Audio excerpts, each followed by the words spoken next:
looking at the racial, okay, which are the races, so which are the major races you can find. Okay, culture geography is more a paper 2 topic. So you will be actually dealing with culture geography from paper 2 perspective. So what is the culture geography of India? That is, we will be going to look at the major races.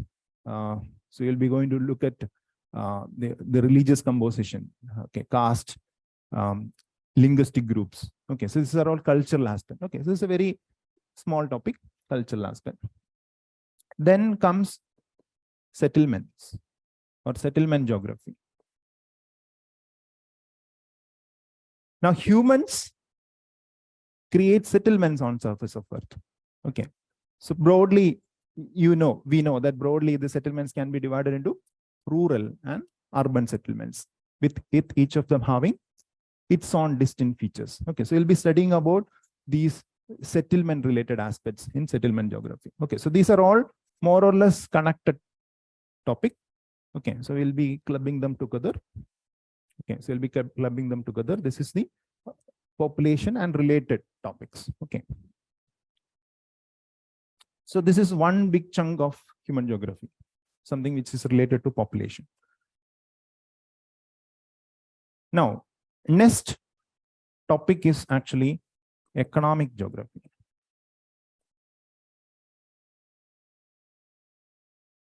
Humans undertake economic activities on the surface of Earth. Okay, so every human activity is more or less happening on the surface. Now, for centuries, the most predominant economic activity on the surface was nothing other than agriculture. So we will be studying about agriculture in economic geography. Okay, so we have cleared forest, natural vegetation, to have agricultural fields, right? So we have modified the surface. More than half of the world's surface is not associated with natural vegetation. It is something which has been modified by human beings. Okay, so for example, maybe you have to travel up at least 30-40 kilometers to find a natural environment nearby.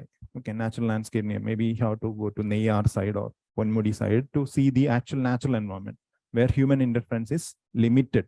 But even in most natural environment, you can still find human interferences. Okay, so anyway, this is agriculture where humans have modified the surface to suit his food needs. Okay, to cater to his food needs. Now, you can also see humans will be extracting resources. Okay, so he will find something which is useful for him in terms of minerals and energy and other resources. Okay, timber or whatever, even animals. Okay, so we actually use other species as a resource to support our species. Okay, so I don't know the ethical standing of that statement, but anyway, this is what humans have been doing. Okay, so we will be extracting resources. We will be setting up industries. Okay, so these resources will be processed to create new things. Okay, so this is again modifications which we do on the surface of Earth.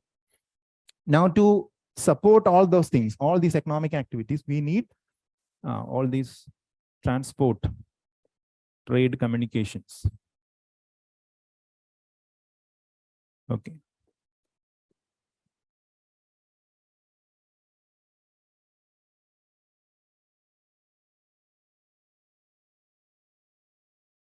Now, so this is a second module. This is slightly bigger than the first one. Okay, probably the biggest module in human geography is economic geography. And this economic geography is something which is coming in paper 3, GS paper 3 as economic development. Okay, so it's a very, very big topic. Now you have got two, 3 small topics coming here. One is regional development and planning.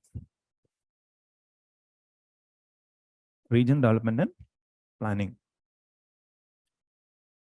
Now here on the surface of Earth, the development, the economic activities are not uniform, right? So there are areas which are backward. There are areas which are more prosperous. Region development and planning is a module which tries to come up with solutions, okay, plans for addressing the issues of backward regions. Okay, so it is predominantly something which is associated with the backward region development. Okay, so for example, we'll be talking about region development of Northeast, which is considered as little backward in relation to rest of India. Okay, likewise, we'll be talking about region development of Vidarbha region. Where is Vidarbha? Maharashtra. Okay, similarly, we will be talking about Rayalaseema. Where is Rayalaseema? Andhra Pradesh. Okay, so such backward regions development will be coming under this topic. So here, initially, you'll be studying about some principles, some theories, then application of that in the Indian map. Okay, so that is region development and planning. Next one, it's a small, very small module, political geography. Political geography. Now, so all these political happenings, okay, political developments actually happen on the surface of Earth, right?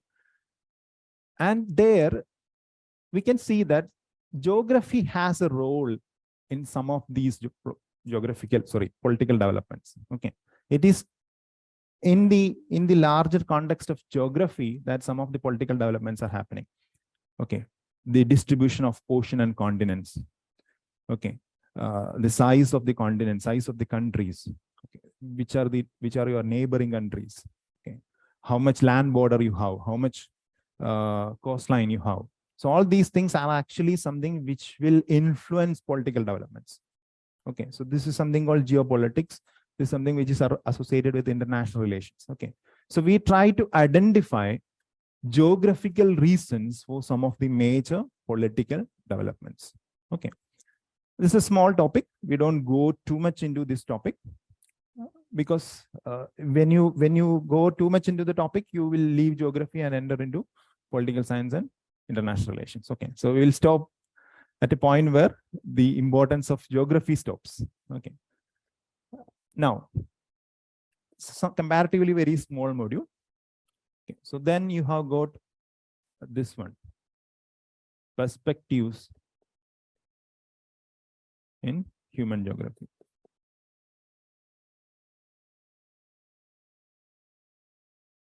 Perspectives in human geography. Okay, so what is this one? Perspectives in human geography. So this is nothing but the study about the evolution of geography as a subject. Okay, so geography is not a new subject. This is a subject which has been there from, say, ancient civilizations. Okay, so every civilization will be talking about geography-related aspects. Okay, so probably in the earlier times, there was no distinction between subjects. Okay, every subject was clubbed together. And you can find most of the philosophers will be talking about, the old thinkers and philosophers will be talking about almost every subject. Okay, so there was no distinction between subjects. And you can find in the earlier times, philosophers talking about geography-related aspects. Then that means you will be talking about what are the contributions of Greeks, Romans, Arabs. Okay, in the ancient and medieval times. Then how geography developed as a modern subject. Okay, in the towards the modern era.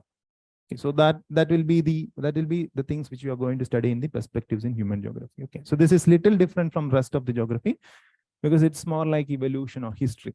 You're studying evolution or history of a subject. Okay, it will be different from these topics. So here you will be studying in relation to map and all those things. Here it will be more like a history or evolution. So these are the 5 major modules coming in human geography. Physical geography modules, you know, just I'm listing it down. Physical geography, geomorphology, oceanography, climatology,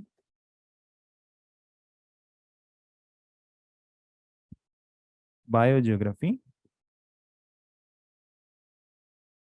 and environmental geography. Okay. So in your syllabus,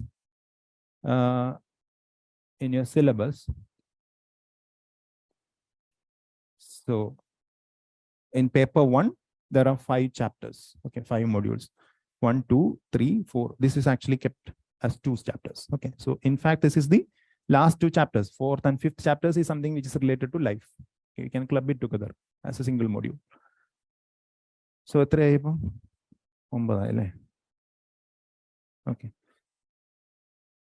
okay. 10th one is the physical geography. These topics are actually studied from world perspective. Okay, all these 4 modules are studied predominantly from the world perspective.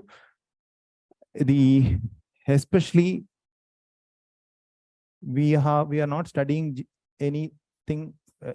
We are not studying much about Indian geomorphology or climatology when we'll be studying these 2 topics. So we'll be studying that separately as the first module of paper 2, that is physical setting of India.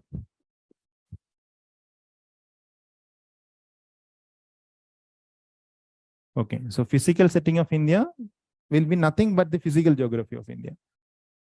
Okay, so it is about hills and mountains and villages, hills and mountains and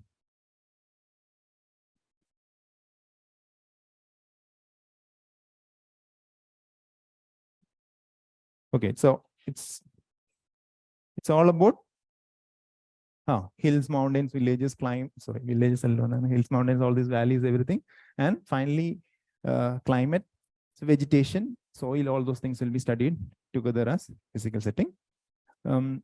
Okay, so these are the 10 modules which are coming in geography.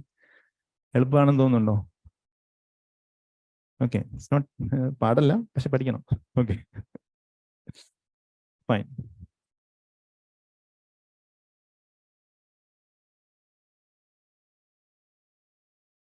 Syllabus okay alle? പഠിക്കാലോ?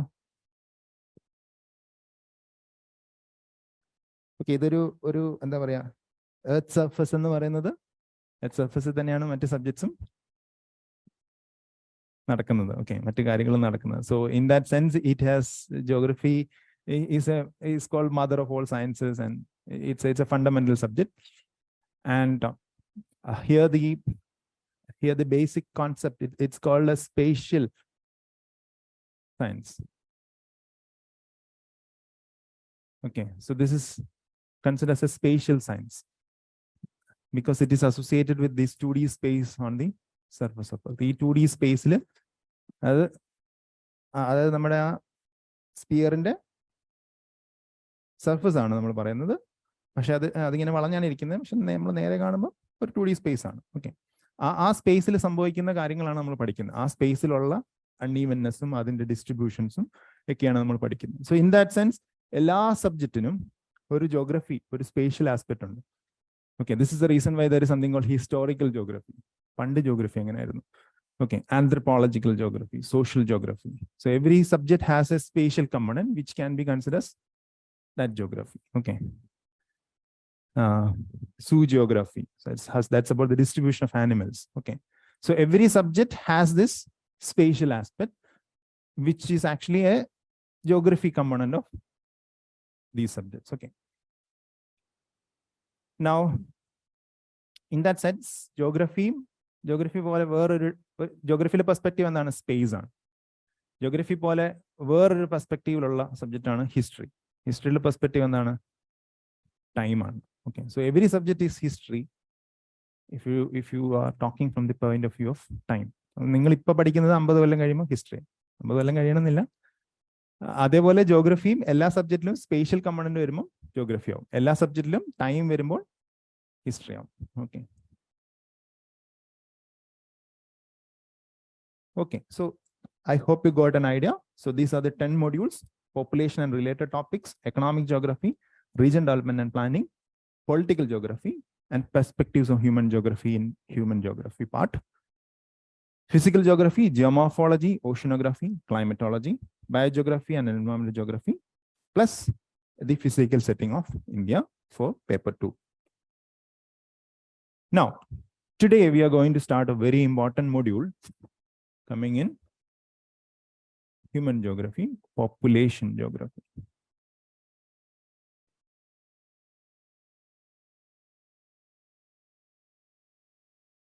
Population geography.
Okay. So these are the topics which we have to cover under population geography. Okay. First, what we will try to do is we'll try to understand what are the theories available. Okay. So what are the theories proposed by various geographers? Now, then we should have a basic idea about how the population is distributed. Okay. So how the population growth was happening in the past and how it is distributed. Okay. Basically, we'll be studying about distribution and growth from both global and Indian perspective. This is going to be very factual. Okay. But you should have a rough idea about the population distribution and growth. Okay. So you should be able to predict in which continent we are going to have more population growth? ഏത് continent-ലായിരിക്കും? Asia ആണോ? In the future. Okay, I'm talking from the future perspective. Africa. Okay, so Africa is going to have one of the largest population explosion in the current century. Okay, by 2100, we are not sure whether Asia will remain as the most populous continent. Okay, probably it will remain, but we don't know. Okay, anyway, the point is we'll be studying about this future prediction, distribution, etc. here. So it's very factual, but it's useful. Now, then there are certain concepts coming here. So mostly related to resources and technology. Okay, so a population, for sustaining a population, you need resources. Okay, or at least you need some technology which can overcome the lack of resources. So there are some countries which have good technology, poor resources, but still they are able to manage high standard of life. Okay, say for example, Korea or Japan. So these are not countries with huge resources, but with the help of technology, they can support huge population. So we are trying to understand a very basic idea regarding how a population, resource, technology, standard of living, everything is connected. Okay, this is very, very basic idea. Now, then we need to look at another very important aspect of population, that is migration. Okay, so humans, nobody can claim that from the starting of your species or starting of your family or whatever, you are staying in a single place. Okay, so there are these migrations are very much part of life on Earth. It's not just humans; many animals also undertake long migration. So migration in the current world, migration is very, very, very important. Okay, so which country has the highest diaspora in the world? Largest diaspora? India. Okay, close to 2 crore Indians are staying outside India. Okay, so and there are only, okay, among the total number of countries, more than 50% of countries does not have a population of 2 crore. Okay, so at least, so that's a huge number. Okay, close to 2 crore, and of Indians are actually staying outside India, which constitutes the highest diaspora or the largest diaspora in the world. And there will be certain trends in the population, this migration. Okay, so even within India, you can find these trends. Okay, in India, what is the direction of movement of migrants? Is it from east to west or from west to east in India's map? East to west, north to south, south to north. Predominantly from north to so northeastern India. Okay, so including from UP, Bihar, Odisha, Chhattisgarh, Jharkhand, West Bengal. This region is highly populated, but comparatively backward. So they will be migrating towards western and southern India, which is comparatively a region of stable population and more prosperity. Okay, so there will be trends like this. Okay, this is very broad understanding. Then on the basis of all these understanding, like theories and distribution and concepts and migration, we can understand there are certain population issues. Okay, so various countries will be facing various type of population issues, and these issues can be tackled with help of policies. Okay, so there are countries which are facing depopulation, okay, decrease in population. So they will be having policies which encourages people to have more number of children. Okay, say for example, European countries, South Korea, most of the East Asian countries. Okay, so they have very low population, low population growth. Okay, so world lowest fertility rate ulla rajya edannu ariyo? It is South Korea. Okay, South Korea has the lowest fertility rate in the world. It is 0.78 children per woman. Okay, so that means a South Korean, you cannot expect a South Korean woman to have even one child. One child in Thailand. Okay, so it's 0.78, having the lowest fertility rate in the world. Okay, so we'll be studying about all those things in the population policies. What are the policies which we have with respect to each of these issues? Okay, predominantly there is only 2 types of policies. One which encourages population growth, one which discourages population growth. Okay, so that's about the overview for population geography. We'll start with first theory, Malthusian theory. Okay, Malthusian theory.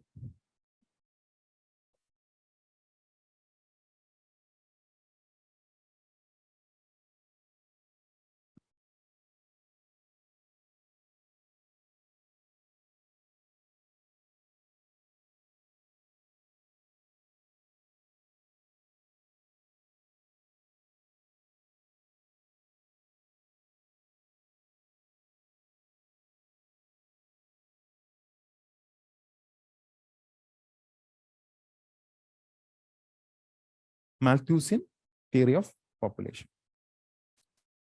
Now, friends, when we actually start a particular topic, because you are new to the subject, we will encounter some aspects, okay, some points which are related to other topics.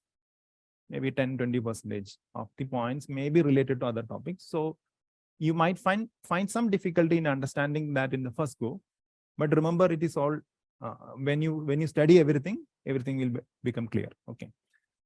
So here and there you may encounter some things of lower comprehension because of the fact that you know something else which is coming further in the course. Okay. So keep that in mind. But 80-90% you can understand even without knowing other topics. Okay. Now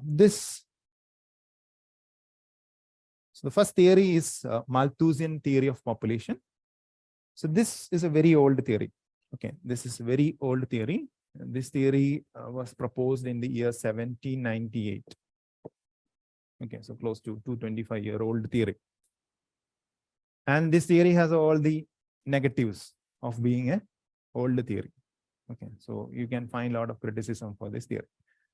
Now, this was actually proposed by a person called Thomas Robert Malthus. He was not a geographer, he was an English economist.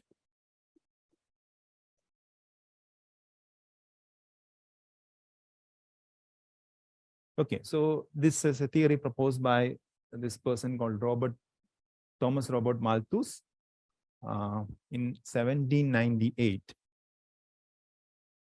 Okay, and this theory came into being through a book called An Essay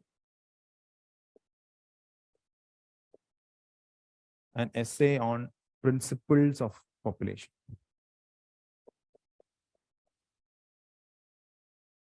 Principle of population. Okay, so it is through this particular book or an essay that Malthus suggested, or Malthus came up with this theory. Okay, so now the basic essence of this theory is this is a theory which tries to find a relation between population and resources. Okay, so this is a theory which tries to find a relation between population and resources. Now, we can summarize this theory as this. He says that the power of humans to reproduce is indefinitely greater than the power of Earth to provide subsistence. Okay, the power of humans to reproduce is indefinitely greater than the power of Earth to provide subsistence. That means we can reproduce at much faster rate than the growth of food resources or other resources which is needed to support this population. Okay, that's the basic essence of this theory. We'll study that. Okay, we'll be again looking into that while explaining the theory. Okay, so for now, you understand. Basically, he was telling that humans have this capacity to reproduce at much faster rate than the rate at which we can increase the food production. Okay, so that's the basic essence of this theory. Okay, so let us see what are the major components coming under this theory. Okay, so we are talking about Malthusian theory of population, which is a very old theory which came in 1798. Okay, very, very old theory.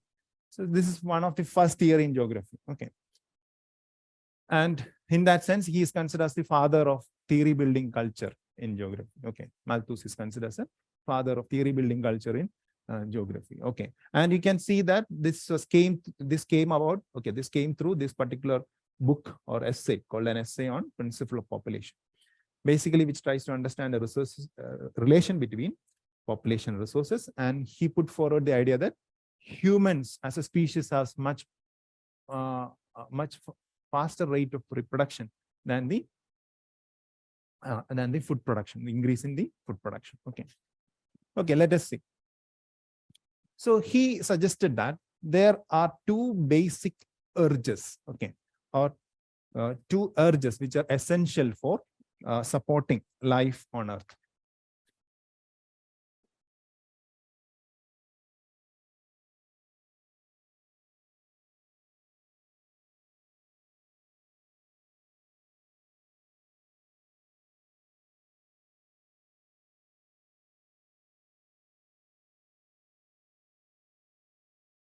Okay, so there are two urges which are essential for supporting human species or ensuring that human species survive on the surface. Okay, so these two urges are more or less similar for almost all animals. Okay, this is same for all the animals. Now, first urge is obviously the urge to have or the need to have food to maintain a daily survival. Okay, so the first urge is the need for food and survival.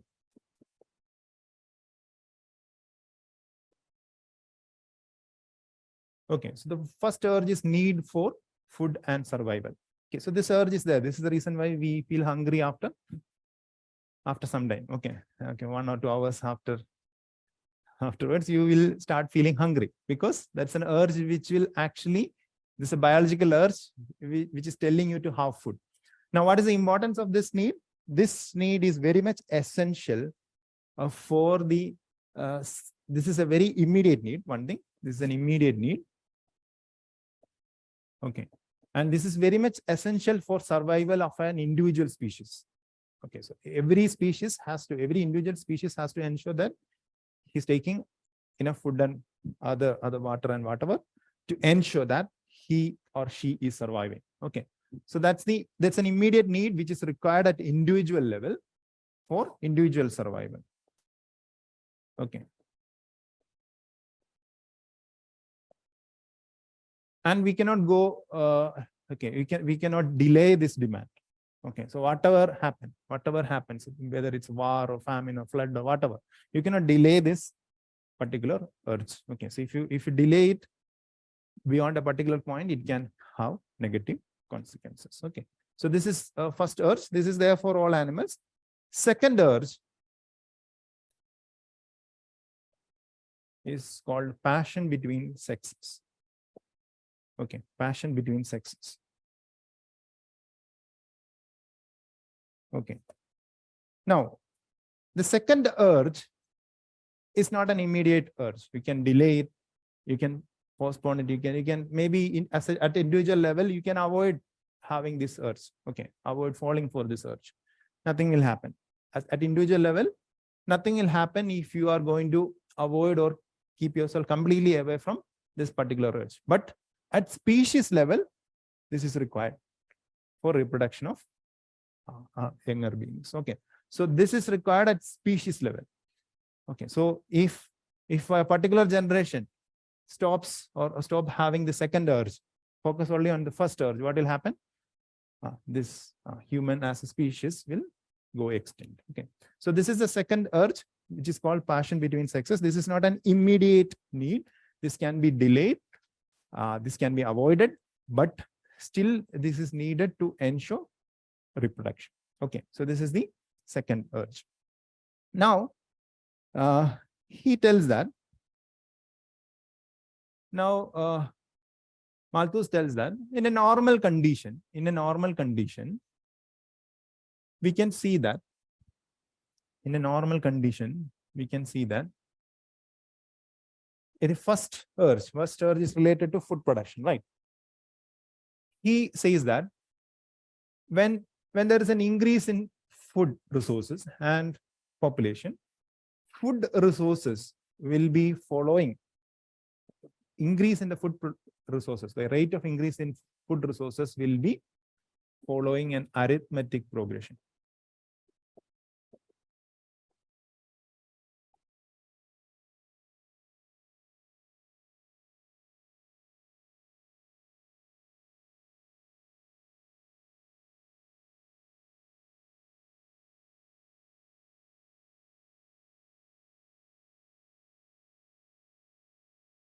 Okay, so the food resources will be food resources will be increasing in arithmetic progression. That is 1 to 2, 2 to 3, 3 to 4, 4 to 5, etc. Okay. On the other hand, he says when there is less control over the second urge, when there is less control over the second urge and everybody is going for second urge, what will happen? He is telling that the population will grow in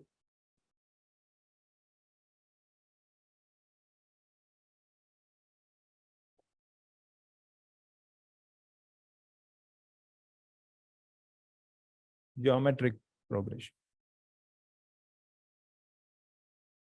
Okay, so that means it will be 1 to 2, 2 to 4, 4 to 8, etc. Right. Now he says that if population start to increase like this, within 25 years, population doubling will happen. Population doubling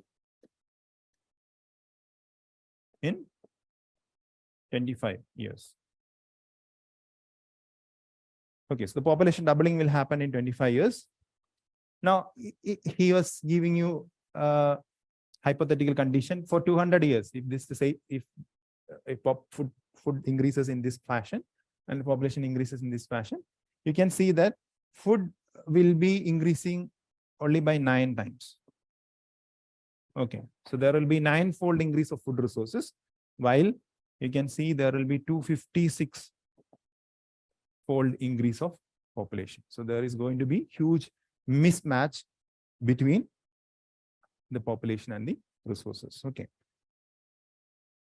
So we are talking about Malthussen theory.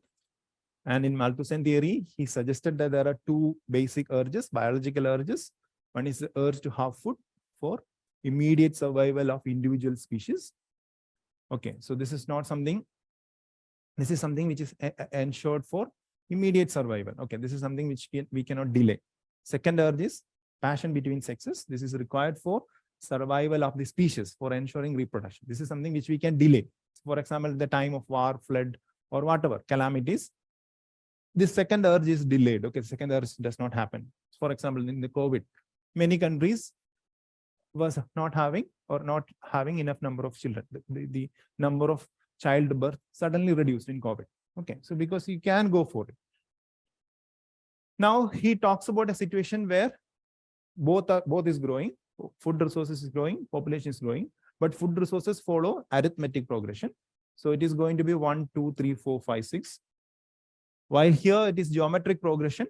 So 1, 2, 4, 8. Okay, sorry, 1, 2, 4, 8. So there is a mismatch. And he suggests that population doubling can happen in 25 years.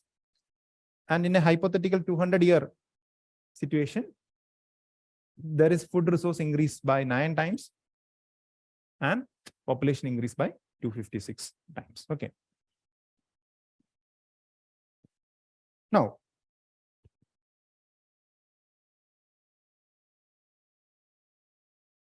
so you can represent this particular mismatch through a map.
Okay, so you can see that one graph will be growing much faster in relation to the other one. So there is going to be a mismatch, okay, gap between population and food resources.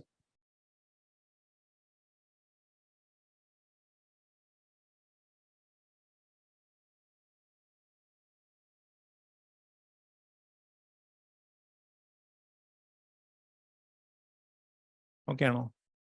Clearly. Now, so for correcting this mismatch, he put forwards two type of checks. Okay, how can you correct this mismatch? Malthus has put forward two type of checks. Okay. Okay, matter. Online students?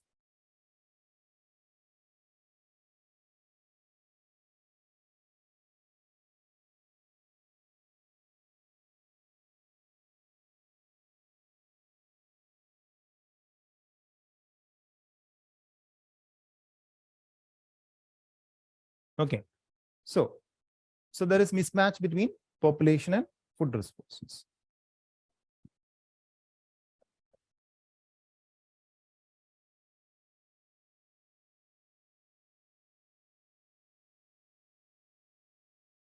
Okay. Now, it can be corrected by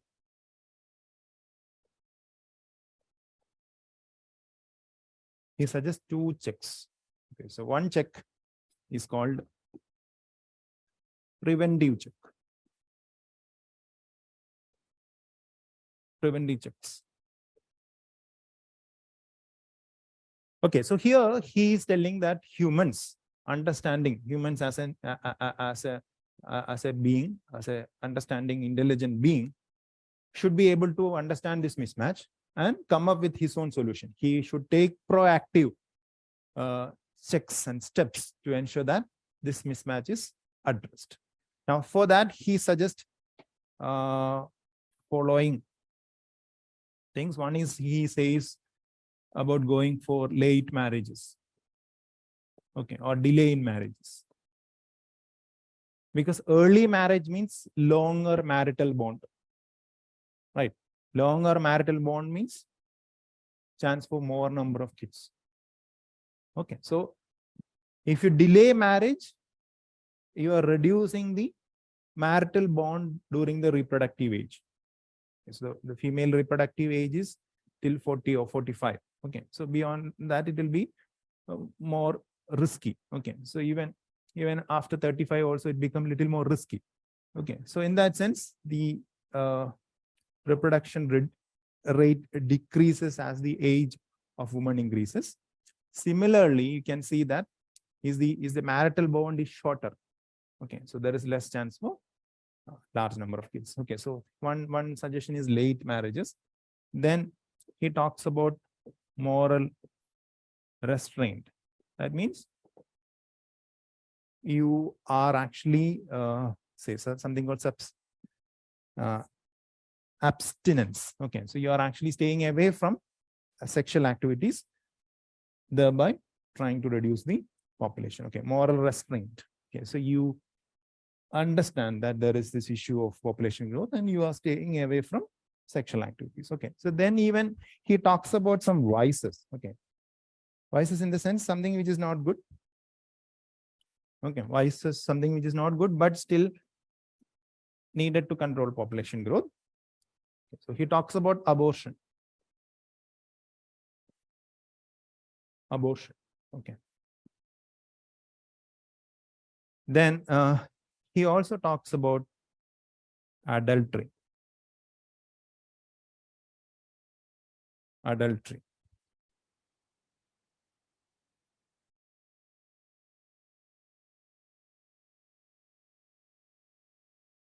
Okay, so he even mentions birth control, probably some contraceptives.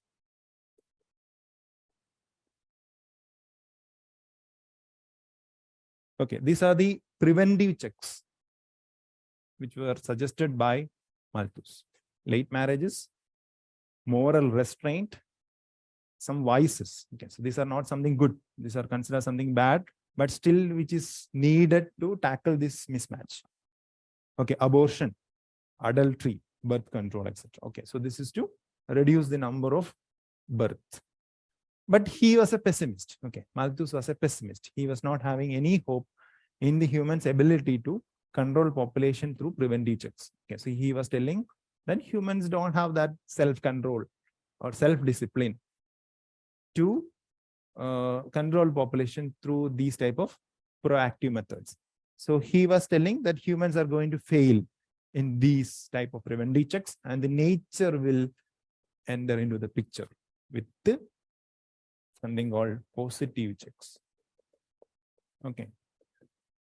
So he was a pessimist. He was not keeping any hope in humans' ability to control population through these type of proactive preventive checks. And he was telling that the nature will take things into its own hands and it will try to control population by having many negative things. Okay, so first thing, when there is more population than food resources, some people are going to go hungry. Okay, so some people may not be getting enough food. Now, if you go, if hunger is there for a long period, what will happen? It will lead to malnutrition. Okay, so 1 day, 2 day, 3 day, maybe a week. Okay, but if you continue like that, vital resources are going to be deficient in your body. Okay. Now, at its extreme case, you can see that it will lead to starvation and huge number of people not having food resource for a few weeks or months is the extreme case called famine. Okay, so he was telling when there is mismatch between food resources and population, initially some people will experience hunger.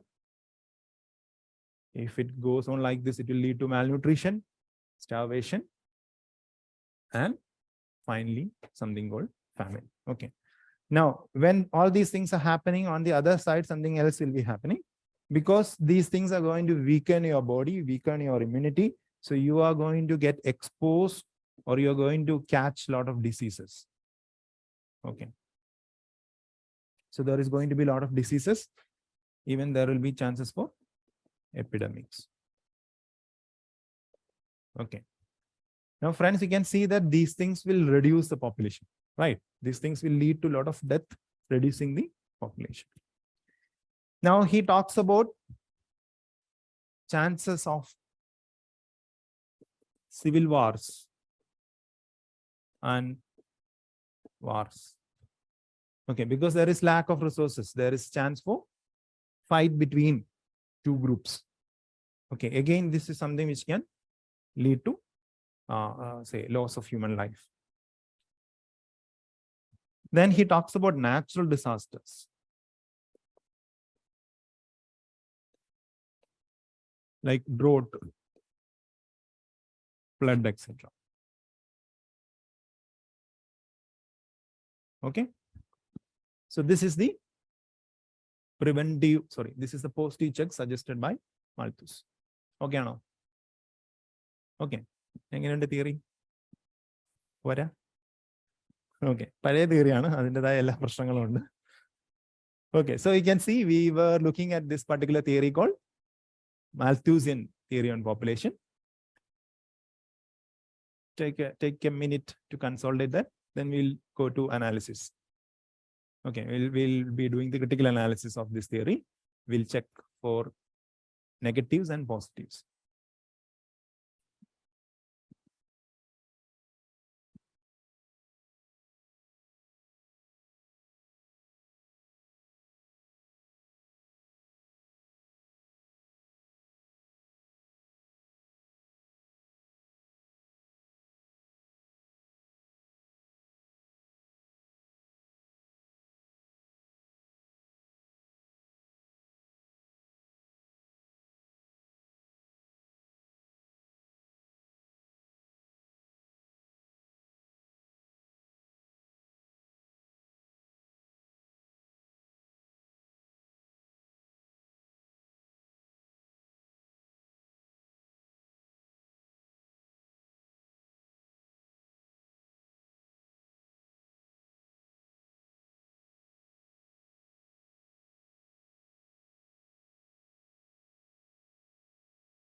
Okay, so let us look at the criticisms which we can cite for this theory. So he is telling that the need for having children as a biological need. Okay. Passion between sexes is biological.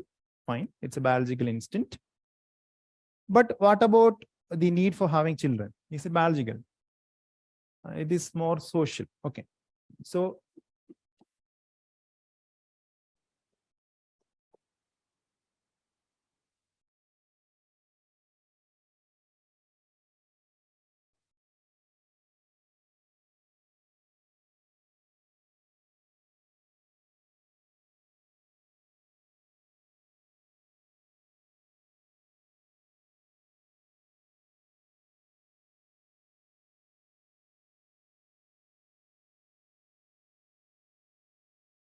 okay, so having children is not a biological need or a biological instinct. It is rather a social need. Okay.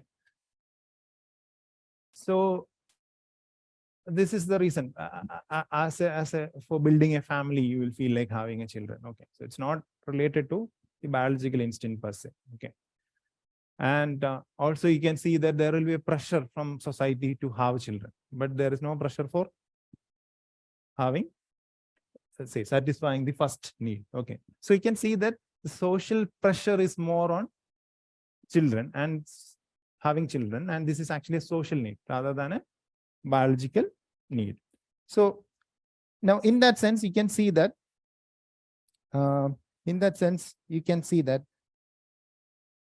population growth or number of children is not something very much which can be limited to biological instinct. Okay, this is much more complex phenomenon associated with many factors. Okay, so in that sense, we cannot reduce birth rate of or number of children to a single reason called biological instinct. Okay, now related point, you can see that. So he can see that he failed to predict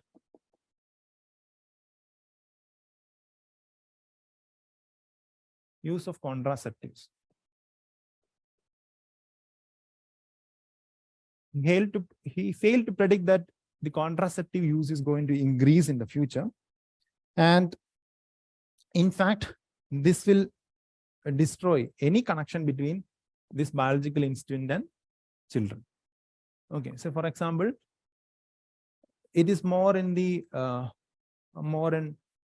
say sexually liberated Western world that people will be engaging in more sexual activity. But at the same time, this is also the region where there is very low birth rate. Okay, so there is no connection between sexual activity and birth rate. Okay, so on the other hand, you can see that Eastern cultures with huge restrictions is also something associated with huge population growth. Okay, so the population growth and this biological instinct has been, this relation has been severed or cut with help of contraceptives. Okay, so that's another factor. നിങ്ങൾ വിക്കി donor എന്ന് പറഞ്ഞ movie കണ്ടിട്ടുണ്ടോ? Okay, so basically അതിൽ പറയത്തില്ലേ, അതായത് ഈ വില്ലേജസിലൊക്കെ ആൾക്കാർ എന്താണ് ഇപ്പം അർബൻ ഏരിയാസിൽ ഭയങ്കര എന്താണ് സ്ട്രെസ്സും ജോബ് സ്ട്രെസ്സും അങ്ങനത്തെ കാര്യങ്ങളൊക്കെ കാരണം നിങ്ങളുടെ ബയോളജിക്കൽ ഹെൽത്ത് ഒക്കെ വീക്ക് ആയിരിക്കും. എസ്പെഷ്യലി നിങ്ങളുടെ റീപ്രൊഡക്റ്റീവ് ഹെൽത്ത് ഒക്കെ വീക്ക് ആകാനുള്ള ചാൻസ് ഉണ്ട്. ഓക്കെ, സോ വുമൺ ആണെങ്കിൽ പീരിയഡ്സ് നോർമൽ ആയിരിക്കില്ല, മെൻ ആണെങ്കിൽ സ്പെർം കൗണ്ട് കാണില്ല. At the end of the day urban പോപ്പുലേഷനിൽ they will be facing a lot of fertility related issues. On the other hand, rural population എന്താണ് അവർ touch ചെയ്താൽ കുട്ടികളുണ്ടാവുന്നതാണ് വിക്കി ഡോണറിൽ പറയുന്നത്. അത് പൂർണ്ണമായി കറക്റ്റ് അല്ല. ദ പോയിന്റ് ഈസ് എന്താണ്, അർബൻ പോപ്പുലേഷൻ ആണ് probably engage in sexual activity more, പക്ഷേ ചിൽഡ്രൻ കുറവുള്ള, ബർത്ത് റേറ്റ് കുറവാണ് അർബൻ ഏരിയാസിൽ. റൂറൽ ഏരിയാസിൽ നേരെ തിരിച്ചാണ്. Okay, so this is actually something which എന്താണ് ഇത് ഈ രണ്ടിലുള്ള റിലേഷൻ, അത് ബയോളജിക്കൽ ഇൻസ്റ്റിൻറ്റും സോഷ്യൽ നീഡും തമ്മിൽ സെപ്പറേറ്റ് ചെയ്യുന്ന ഫാക്ടറാണ്. Now you can also see that ഇപ്പം എന്താണ് സെക്കൻഡ് ആദ്യത്തെ എർജിൽ പറഞ്ഞ എന്താണ്,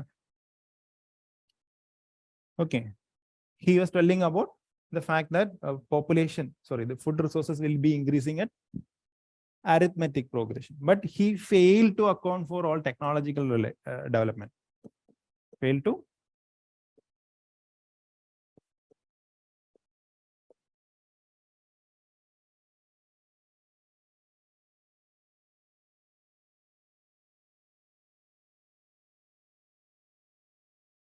he failed to predict the technological development which is going to happen with respect to food production. Okay, so we are talking about a time where there is HYV seeds. Okay, so we are talking about fertilizers, pesticides. Okay, and all other modern technologies. Okay, so these modern technologies had the ability to ensure much faster food growth in the food production. Okay. So that second, in the first urge also there is issue. Okay. Now, then you can see that he was talking about population doubling in 25 years. Okay.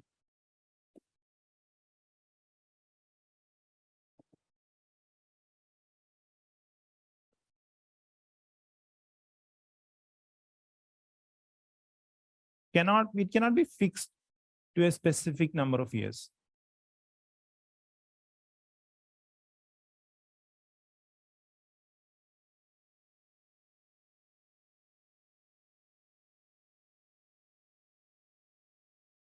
Okay, so if you look at various countries of the world, you can see that this population doubling cannot be fixed to 25 years. There are cases where population doubling happened in 25 years, but there are cases where population doubling happened less than 25 years or more than 25 years as well. So you cannot fix population doubling to this number called 25 years. So that's another criticism.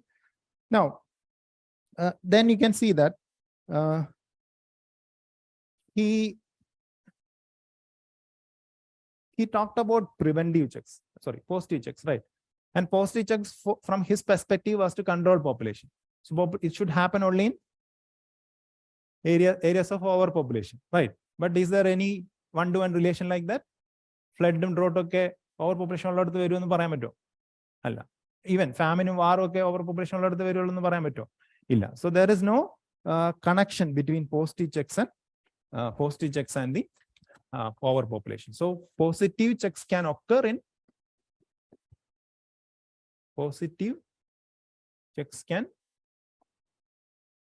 in areas of low population as well.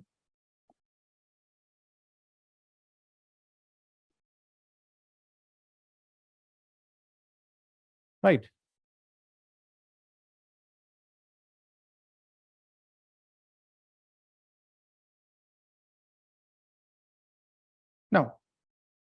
Now he put forward this theory in the year 1798. Now we know that by that time industrial revolution has already started. Okay, and many countries started having the impact of this industrial revolution in their demographic characteristics or population characteristics. Okay, now you can see that he failed to predict the impact of industrial revolution on population.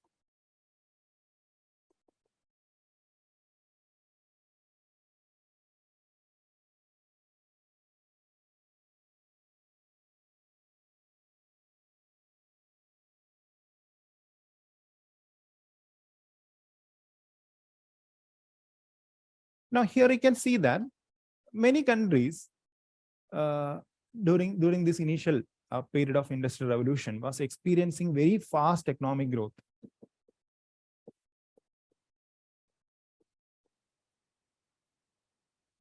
Okay, so they were experiencing fast economic growth and improvement in standard of living.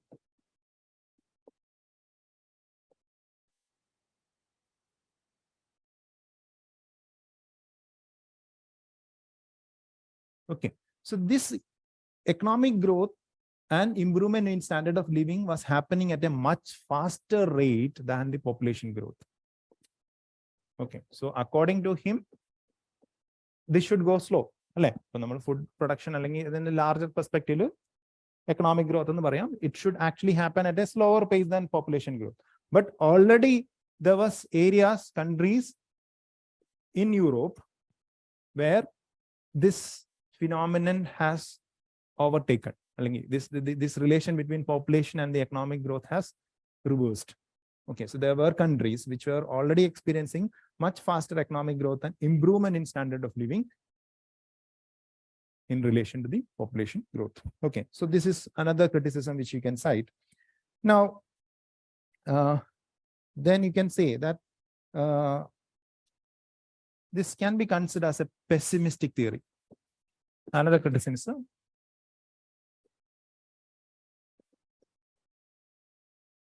Because he was not keeping any hope of human beings in controlling the population by coming up with proactive methods with help of self-discipline, social responsibility, etc. So he was not keeping any hope in the human ability to control the population through his own proactive methods. So he was not keeping any hope in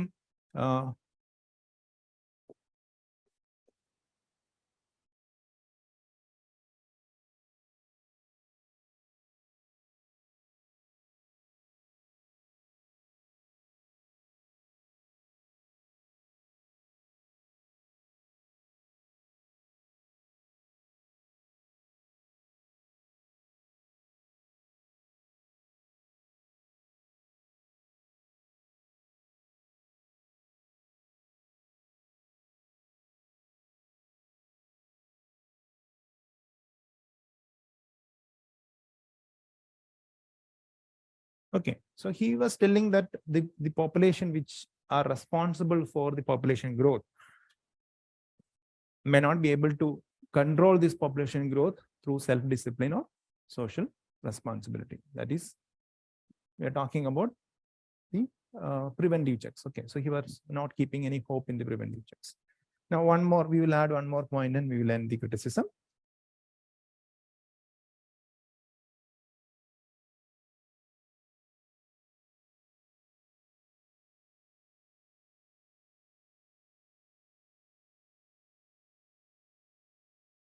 Pace okay ആണോ ക്ലാസ്സിന്റെ? Speed കൂടുതലാണോ കുറവാണോ? കുറവാണോ? Correct ആണോ? Okay, എവിടെയെങ്കിലും വെച്ച് സ്പീഡിൽ പോകണമെന്ന് പറയാം, സ്ലോയിൽ പോകണമെന്ന് പറയാം. ഓക്കെ, ഇനി നമുക്ക് ഒരെണ്ണോടെ നോക്കാം. ആ, പറഞ്ഞോളൂ. സർ, ആ ക്രിറ്റിസിസത്തിലെ ഫോർത്ത് പോയിന്റ് ഒന്ന് repeat ചെയ്യാവോ?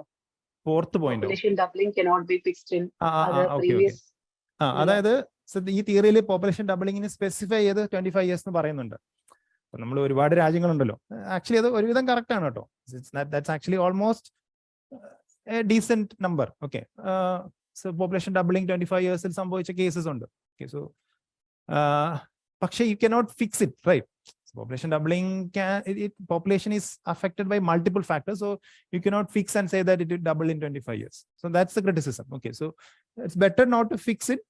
Maybe you can put forward the principle for population doubling, but don't tell that population doubling will happen in every 25 years. Okay, that's the criticism which we are citing with respect to this issue. Now, there are actually countries which double population in much slightly lower than 25 years. Okay, 20-21 years like population doubling on countries. Okay, so that's Malthus in the geometric progression fast population growth. Okay, so that's the point. And most countries actually take more than 25 years. Okay, most countries take more than 25 years for doubling. Okay, നമുക്ക് ഒരു point കൂടെ എഴുതാം. ഇപ്പൊ എത്ര 9 ആയോ? 8. Okay. Sorry. So you can see that in this theory, he basically talks about the fact that when population increases, all the issues like famine and everything happens, right? So you can connect it with the idea of poverty. Okay, so these are all features of a poor community, right? Right. So in that sense, Malthus was identifying this relation: overpopulation leads to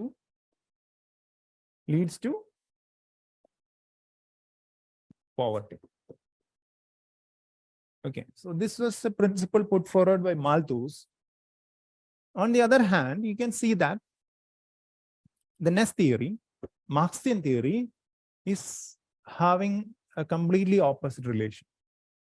We'll study about more in the next class. Next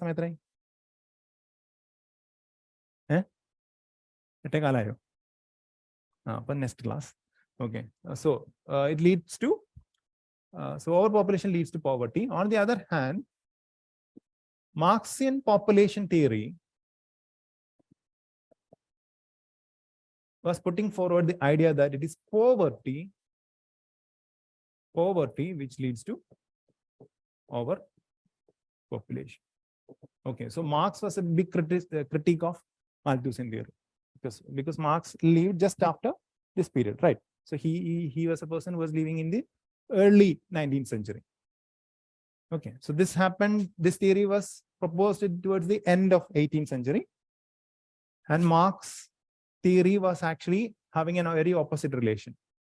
Okay, he was telling it is poverty which leads to overpopulation. We'll see that when we discuss Marxian theory. But for time being, understand that Marx was a big critic of Malthusian theory because the relationship was opposite. Okay, now we'll look at the significance of this theory. Okay, with that we can end the discussion on Malthusian theory. What are the significance which we can identify? Significance.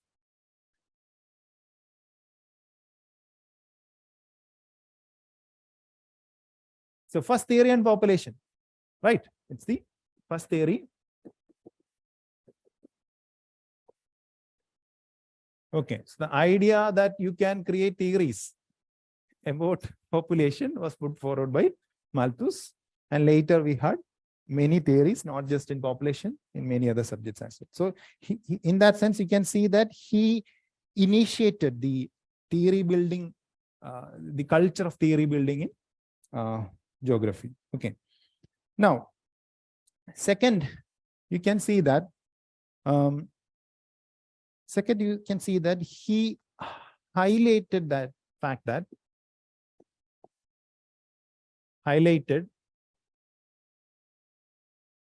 the need for maintaining a balance between resources and population.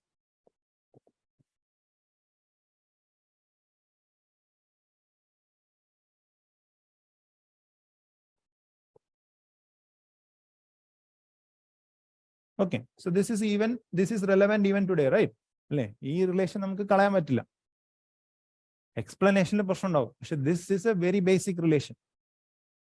Okay, so there is a need for ensuring a balance between resources and the population. Okay, regions having very low resources should not go for overpopulation because it will lead to poverty and all other issues. Okay, there is a need for ensuring this balance between resources and population. Now, towards 20th century, a group of geographers came into being called Neo-Malthusians. Okay, so there is something called Neo-Malthusian theory. Okay, who actually understood, or they actually understood that this relation is even relevant in the current times, and they put forward certain principles on the basis of Malthusian theory. Okay, so Malthusian theory, being an old theory, was criticized by Marx, and later on it became a redundant theory. But later in 20th century, another set of geographers brushed up this old theory and say that many of the principles which was put forward by Malthus is still relevant. Okay, and on the this Neo-Malthusians actually came up with something called a new theory called limit to growth theory. Limit to growth theory. Okay, so you'll study about this theory later. Limit to growth theory. Now, here in limit to growth theory, they considered few factors, and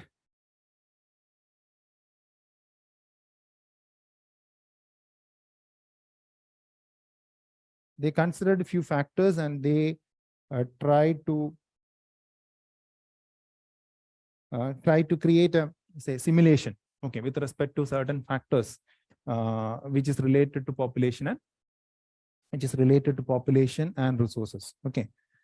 Now they considered 5 factors. One is population. Second is food per capita. Other resources, because we are talking about modern times. Food now we are talking in 20th century. So other resources are also required for ensuring basic standard of living. So we are talking about other resources. Industrial output per capita.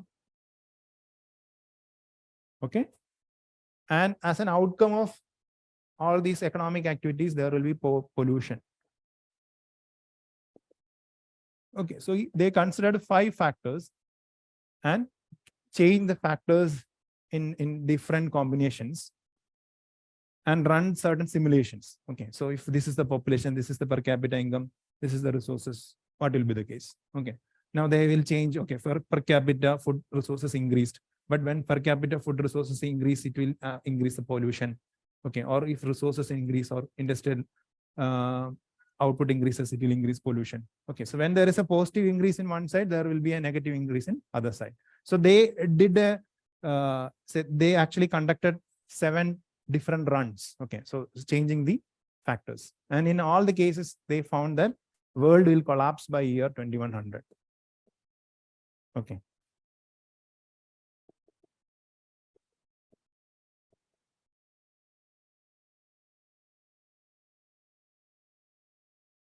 Okay, world will collapse by 2100. So this is the basic premise of their theory. You'll study about this theory later. Okay, later in the course. Okay, so for time being, understand this is actually something which came from Malthusian theory.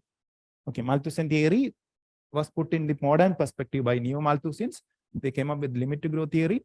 They took these 5 factors, changed the factors, and conducted certain runs or simulations, and they found that in all combinations, there is high chance that world will collapse by 2100 because there is going to be a mismatch. Okay, so this is the third significance which we can find. Now, we can also find that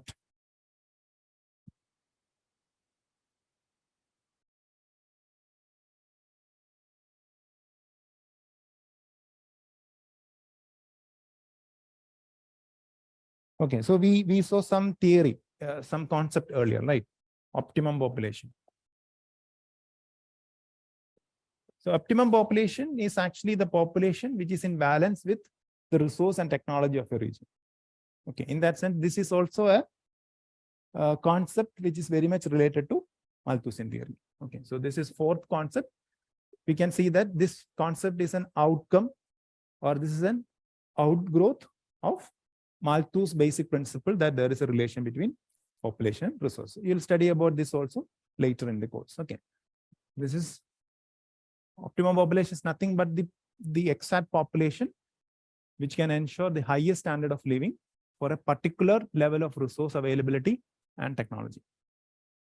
Okay, this is the exact population which can ensure the highest standard of living, population which can ensure the highest standard of living for a particular set of resource availability and level of technology.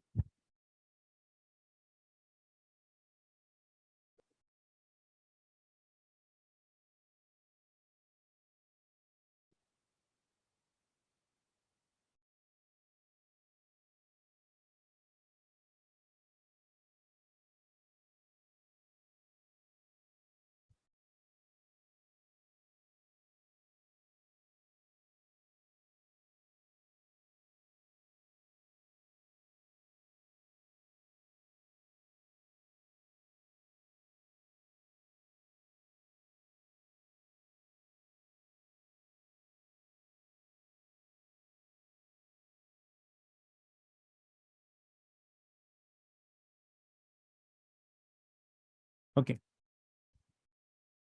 So this concept, this optimum population can vary with respect to change in resources or technology. Okay, new resources, maybe we'll find new resources. Okay, then the principle will change, the equation will change. So as per this concept, as of now, India's population, optimum population ariko, overpopulation ariko, underpopulation ariko. India's population is, as of now, overpopulation. But tomorrow, if huge resources are going to be identified, okay, in India, equation will change. Or tomorrow, India become the leader of technology, probably India can support huge population. Okay, so then maybe India's overpopulation will become optimum population or even underpopulation. That's a possibility. Okay, so we'll study about that in detail later. For time being, understand this concept is an outgrowth of Malthus's theory.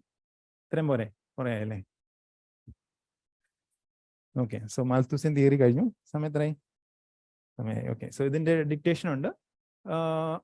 നമുക്ക് next class എടുക്കാം. Marks എടുത്തിട്ട് രണ്ടിനെ dictate ചെയ്യാം. Okay, and we will also be doing a comparison between Marxian and Malthus's theory. So after that, you will get good clarity with regarding both the theories. Okay, എന്തെങ്കിലും doubt ഉണ്ടോ? Do you have any doubts? നിങ്ങൾക്ക് ഈ ഒരു book നല്ല ബുക്കാണ്, models in geography. Okay, ഇപ്പൊ നിങ്ങൾ എല്ലാവരും ഈ സബ്ജക്റ്റിൽ, ഇപ്പൊ ജോഗ്രഫി അല്ലെങ്കിൽ ഓപ്ഷൻ സബ്ജക്റ്റിൽ നമ്മൾ ഒരു മാസ്റ്ററി ആണ് വേണ്ടത്. ജസ്റ്റ് അറിഞ്ഞാൽ പോരാ, കുറച്ചൊരു control over the concept and content വേണം. ഓക്കെ, അപ്പൊ ഞങ്ങൾ ക്ലാസ്സിൽ നല്ലപോലെ പഠിക്കാം, പറ്റുവാണെങ്കിൽ ഒരു ബുക്ക് കൂടെ വായിക്കാം. ക്ലാസ്സിൽ പഠിച്ച് നിങ്ങൾക്ക് നന്നായി മനസ്സിലായെങ്കിൽ നിങ്ങൾക്ക് ബുക്ക് വായിക്കണം നിർബന്ധമില്ല.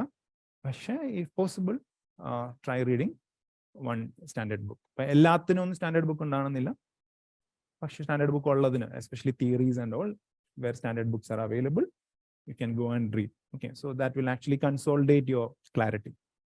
Okay, so this book is very useful. Models in Geography by Majid Hussain.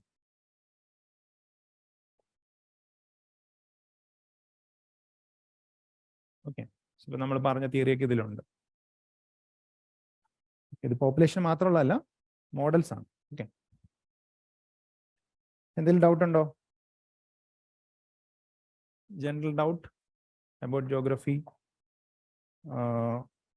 About optional, or specific doubt about Malthusian theory? ഇല്ല. ഓക്കെ, അപ്പം ഹാവ് എ നൈസ് ഡേ.